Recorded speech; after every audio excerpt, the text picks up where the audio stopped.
Macaroni सलाद बनाते हैं, उसके लिए हमने लिया 1 पाउंड मैक्रोनी और मैंने 2 से 3 अदद एप्पल ले लेती हूँ।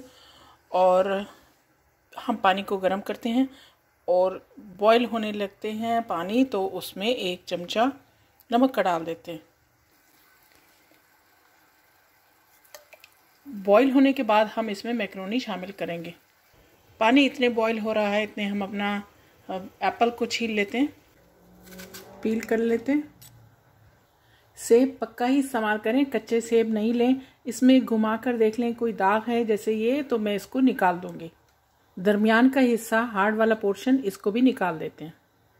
पानी में उबाल आ गया तो इसमें हम 1 ड्रॉप ऑयल का डाल के साथ ही मैक्रोनी डाल देंगे और हम अच्छे से इसको हिला देंगे अनटिल ये टेंडर हो जाए, तो गल जाए, जब तक हम इसको कुक करेंगे। सेब को छोटे छोटे टुकड़ों में काट लेंगे। हमने लिए 2 चम्मच विनेगर के, लेकिन 1 चमचा मैं चाय का चम्मच इसमें डाल रही हूँ। सेब में काले ना हो, आप चाहें तो लेमन इस्तेमाल कर सकते हैं। और 1 चम्मच मैंने सेव कर लिया। इसको मिक्स करके रखते हैं। हमने लिया 1.5 कप का मायोनीज का और इसको मिक्स करेंगे। और साथ ही हम ले रहे हैं 1 बड़ा चम्मच क्रीम का, फुल क्रीम का। 1 पिंच मैंने लाल मिर्च का लिया, आप चाहें तो इसको स्किप भी कर सकते हैं। और 1 टीस्पून काली मिर्च ली है, फ्रेश लें तो उसका टेस्ट ज़बरदस्त आता है। 1 पिंच ही नमक का लिया, इसको मिला देंगे। 1 टीस्पून मस्टर्ड का लिया। 1 चम्मच विनेगर का भी डाल देंगे। और हम डाल रहे हैं 2 बड़े चम्मच आइसिंग शुगर के, या नॉर्मल शुगर है आपके पास तो आप उसको क्रश करके पीस के फिर मिला लें। मैक्रोनी गल गई है, अब हम इसको ड्रेन कर लेंगे पानी को और ठंडा करने देंगे।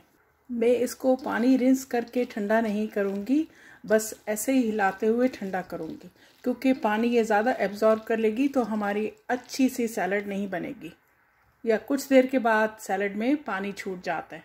मिक्सिंग के लिए ये छोटा है तो मैं बड़े बाउल में डाल देती हूँ। साथ ही डालते हैं 2 बड़े चम्मच कॉर्न के, इसको मैंने बॉईल कर लिया, और या आप फ्रोज़न भी ले सकते हैं। और 2 बड़े चम्मच बेसल के, फ्रेश बेसल। अगर चाहें तो आप इसको स्किप भी कर सकते हैं, इससे लुक ज़रा कलरफुल आता है, इसलिए मैं इस्तेमाल कर रही हूँ। बहुत अच्छे से मिक्स करेंगे। और ये सैलड कोल्ड ही सर्व होती है, तो हम इसको सर्विंग से पहले फ्रिज में रखेंगे। अभी हमारी मैक्रोनी ठंडी नहीं हुई, उसको ठंडा बहुत अच्छे से करके रूम टेम्परेचर पर, और फिर इसमें मिक्स करेंगे। मैक्रोनी को हाथ से चेक करेंगे, नॉर्मल टेम्परेचर पर हो गई। अब हम मिक्स कर देते हैं।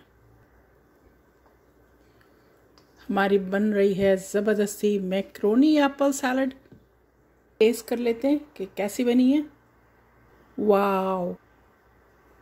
फ्रिज में ठंडा होने के लिए रख देते हैं और 2 घंटे के बाद सर्व करेंगे।